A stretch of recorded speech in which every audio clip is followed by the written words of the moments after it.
After this defeat to Germany in the opening match, Scotland will have to dust themselves down and regroup rather quickly, because they'll need at least a point, you feel, against Switzerland on Wednesday to realistically keep their hopes of reaching the knockout stages alive. It was a bit of a sobering night, though, for the partying Scotland fans who saw their side thrashed 5-1 by the hosts. Let's now get the thoughts of pundit and former international striker Dion Dublin, no less, who's in Berlin. Great to see you, Dion. How are we doing? Okay, Mike? Yeah, great to see you, mate. Hey, Charlie. Enjoying Germany. Did the margin, I don't know where you watched it, I don't know what the reaction was like around you. Did the margin surprise you? You know what it is, Mike? I think what happened last night was they were nervous. They looked nervous to me.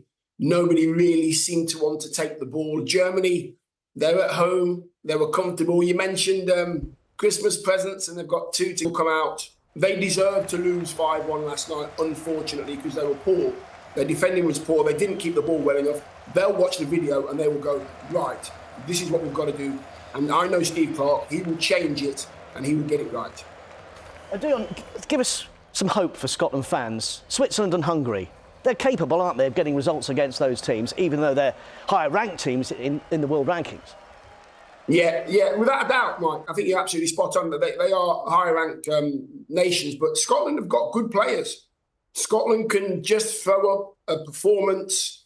Like I say, they'll go to the training ground, they'll sit in the video room, in the analysis room, and they will figure out the team they're playing against. Every time we come to a tournament, Mike, we get this. This is our little Bible with all our names and all the players and stuff. It's put together by 6 incredible researchers at the BBC, and they will go through it and they'll figure out who they're playing against. And I do believe they'll get it right just because of the quality they have, Scotland. Oh, I like that book. You have to bring it back for us.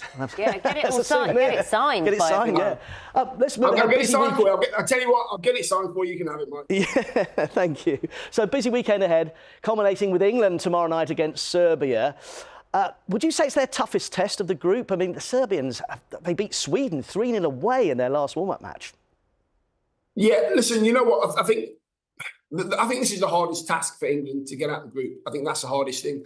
Might not be playing against the strongest nations that people would know about. It's, you're not the Netherlands, you're not Belgium, it's not Italy, it's, Serbia, Slovenia and Denmark. We should get through the group, but we have to be on it. We lost against Iceland last Friday, and that was a terrible performance. I believe when England are on it, I don't believe there's many countries that can trouble us when we are all on it 10 out of 10. We've got so many quality players. I love Gareth Southgate. I think he's worked wonders for English football in general. But for the national men's side, I think he's just been an absolute breath of fresh air. Dion, morning to you. It's Charlie here. I'm rather impressed, Dion, by your surroundings this morning. What are you in the library or something? What is it? Where are we? I was going to go to Germany, Charlie, but I thought I'd stay at home, go to the East Wing, and into the library, into the snug. I know it's lovely. It's like a little office in the hotel that we have, and we've just made it into the production office and all that kind of stuff. I think I've set it up quite well, to be honest. Can you give us, if like me, you don't always follow the football, give me a little bit of trivia that you've picked on so far around the Euros that someone could impress someone else with this evening? I heard that something, is there anything that's tickled your fancy? You know what, there's nothing as yet, but what I have heard, and I was very surprised at this, is that there's about over 200,000 Scottish fans here, and I think there's only about 50,000 tickets that have been sold. There you go. Yeah, it's a big turnout. In Munich. It's a great turnout. Well, they nicknamed it Scottoberfest, didn't they? Yeah, they did. In Munich. Dion, just quickly, looking wider afield, if it wasn't to be England or Scotland, who's your pick to win the trophy in a month's time? You know what, Mike? I think there's a lot of nations that have possibly been overlooked, haven't really been spoken about. Spain have got an incredible side, Portugal as well.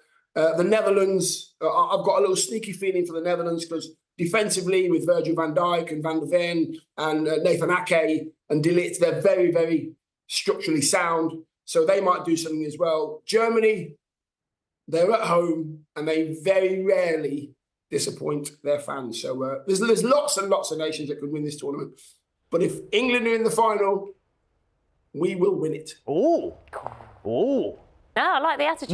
Naga's ears lit up there because you mentioned Netherlands. Naga got Netherlands in our sweepstake yesterday. But I like his final. I like Dion's final thought. Yeah, much final more. call. Naga's the luckiest person in the world, let me tell you, by the way. I've seen her play golf as well, you know. Yeah, she shanks it and it still goes on the green. Cheek of it. Cheek of it. Bye, Dion. Nice talking to you. Yeah, Bye, we'll let you go and explore the East Wing now, Dion. Get back to your quarters in the East Wing. Take it easy. I'm going to the West Wing to the toilet. Too much information. Time of day, of course. Now, thanks very much indeed, Dion there.